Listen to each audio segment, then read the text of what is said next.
Menurutku, kita itu perlu banget belajar memahami konteks.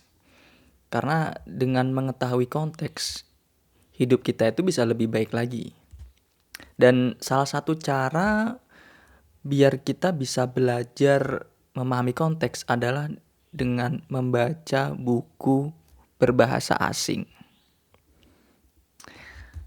Assalamualaikum warahmatullahi wabarakatuh. Selamat datang teman-teman sekalian. Bersama aku sendiri, Sona. Bagi teman-teman yang belum tahu channel YouTube ini atau baru tahu konten video ini, perkenalkan aku Sona. Aku adalah orang yang antusias terhadap dunia pendidikan dan juga dunia literasi. Aku ini seorang penulis dan syukur alhamdulillah sejauh ini sudah publish 2 buku dan ini sedang menggarap buku ketiga. Kemudian aku juga seorang business owner, dalam artian aku seorang pemilik toko buku online, buku SR. Nah, konten-konten yang biasa aku buat itu biasanya seputar dunia pendidikan dan juga literasi, dan sesekali juga membahas isu-isu yang ada di masyarakat. Nah, tapi kali ini aku mau ngebahas tentang kaitannya dengan literasi lah, seperti itu. Fokusnya adalah konteks. Oke, buku yang aku pegang sekarang ini adalah buku ini, Dan Brown, ya, karya Dan Brown, judulnya Deception Point. Ini. Nah, Deception Point. Buku ini ya, versi bahasa Inggrisnya. Emang jadul sih, ini buku yang aku beli beberapa waktu yang lalu lah gitu. Buku lama, kondisinya pre-love ya, udah kecoklatan lah kertasnya seperti itu nih.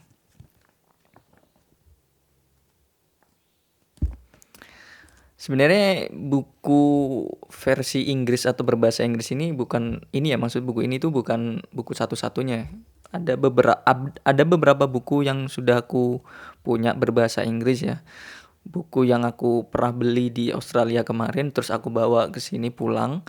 Kemudian waktu beli buku ini aku nggak hanya beli satu ya, tapi ada 2 buku yang lain, alias aku beli 3 lah totalnya gitu. Jadi udah ada beberapa lah gitu. Kurang tahu tepatnya jumlahnya lah. Buku yang aku punya dalam berbahasa Inggris.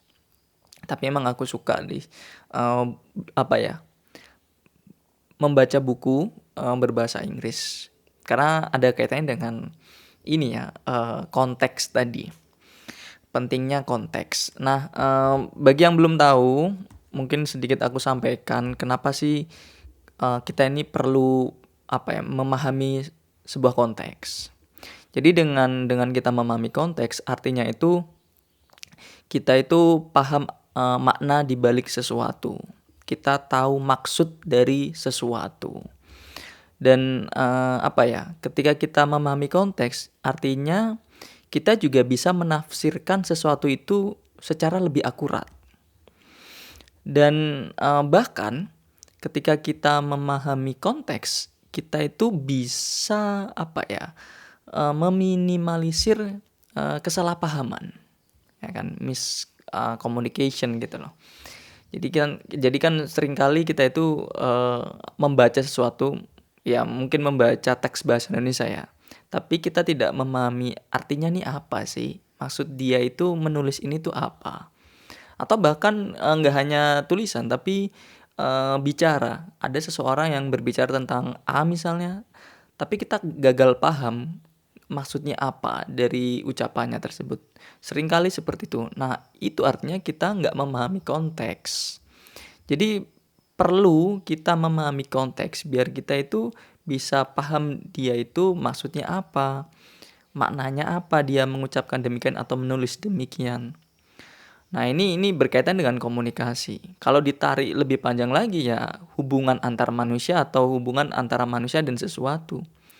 Sehingga ketika kita punya komunikasi yang baik, hubungan yang baik dengan sesuatu atau seseorang, yaitu bisa memperlancar kemudahan kita dalam berkehidupan. Jadi intinya penting untuk memahami konteks. Nah, aku percaya bahwa salah satu upaya agar kita bisa memahami konteks itu yakni belajar apa ya, belajar bahasa asing. Atau kalau di konteks ini atau di fokus di video ini adalah membaca buku berbahasa asing. Dan yang aku pegang ini emang bahasa Inggris ya. Aku belum punya buku berbahasa lain selain bahasa Inggris. Jadi ya nggak ada sih, adanya ya berbahasa Inggris ya, selain bahasa Indonesia. Karena emang baru bahasa Inggris adalah bahasa yang aku pelajari secara sadar ya, secara terencana juga. Dan aku juga tertarik dalam bahasa Inggris. Nah, ini bukan sok Inggris ya. Maksudnya aku kenapa harus kenapa harus membaca buku berbahasa Inggris itu? Maksudku adalah aku nggak sok Inggris. Asal kalian tahu, ketika membaca buku ini sekalipun ada banyak kosakata yang tidak aku pahami. Beneran, ada banyak kosakata yang nggak aku pahami. Ya, bahasa Inggrisku bukan sesuatu yang wah banget ya. Konteksnya maksudnya adalah kalau konkretnya misalnya ngomongin bahasa Inggris ya TOEFL-ku juga masih 500 lebih dikit. Kalau IELTS juga masih seputar 6 gitu loh. Ya artinya kemampuan bahasa Inggrisku nggak bisa dibilang advance. Tapi aku paham berbahasa Inggris. Aku paham atau aku tahu bagaimana menggunakan bahasa Inggris. Tapi nggak advance atau expert banget. Nah, aku pikir ketika membaca ini dan aku nggak paham banyak kosakata adalah sebuah kewajaran, bukan bukan bukan berusaha untuk rendah, enggak seperti itu. Tapi kewajaran di sini maksudnya adalah karena kalau kalian Google, kalau kalian cari tahu, kosakata bahasa Inggris itu jauh lebih banyak ketimbang kosakata bahasa Indonesia. Kosakata bahasa Inggris itu ada sekitar 1 juta lebih lah. 1 juta lebih kosakata. Sementara bahasa Indonesia itu ada sekitar 120-an ribu kosakata. Jadi kalau orang Indonesia membaca buku berbahasa Inggris seperti ini terus nggak paham beberapa kosakata atau bahkan banyak kosakata, ya hal yang wajar. Itulah yang aku maksud hal yang wajar di sini gitu. Ya kan? Karena ketimpangan jumlah kosakata itu misalnya ada orang yang memiliki atau menguasai kosakata bahasa Indonesia yang sangat banyak. Ketika dihadapkan dengan bahasa Inggris ya belum tentu dia langsung paham semuanya, belum tentu gitu. Karena pasti ada kosakata yang tidak dia pahami. Karena jumlah kosakata bahasa Inggris itu jauh lebih banyak. Dan sejauh yang aku tahu setiap tahunnya itu bertambah gitu, karena bahasa itu berkaitan dengan budaya ya. Kalau budaya yang berkembang ya otomatis dampaknya adalah ya kosakata dalam bahasa tersebut juga semakin bertambah seperti itu. Oke, balik lagi ke konteks ya tadi ya. Jadi membaca buku berbahasa asing atau membaca buku bahasa Inggris seperti ini itu bisa menstimulus kita atau mendorong kita belajar memahami konteks. Seperti itu, benar. Salah satunya adalah dengan kosakata tadi. Karena dengan kita membaca buku bahasa Inggris atau membaca buku bahasa asing, kita pasti menemukan kosakata baru. Ya kan? Yang belum pernah kita temui sebelumnya. Nah, seringkali aku ketika menemukan kosakata baru di buku ini ya, itu aku langsung pergi ke kamus. Aku cari pengertian dalam bahasa Indonesianya. Kemudian aku ke kamus Cambridge biasanya untuk mencari definisi dari kosakata tersebut. Nah, biasanya kalau kamus Cambridge itu memberikan definisi dalam bahasa Inggris juga. Jadi aku ada 2 kamus yang aku pakai untuk memahami kosakata baru. Yang pertama adalah kamus bahasa Inggris bahasa Indonesia. Kemudian kamus Cambridge yang menerjemahkan dari bahasa Inggris ke bahasa Inggris. Maksudnya menerjemahkan di sini adalah memberikan definisi dari kosakata tersebut. Nah, ketika aku membaca definisi dari kosakata tersebut, artinya aku bisa menangkap sebuah informasi bagaimana kosakata tersebut digunakan dan situasi penggunaannya seperti apa. Itulah yang mendorongku untuk memahami konteks. Jadi ketika aku tahu kosakata baru ini, terus aku coba membaca kembali teksnya yang ada di buku ini, maksudnya seperti ini.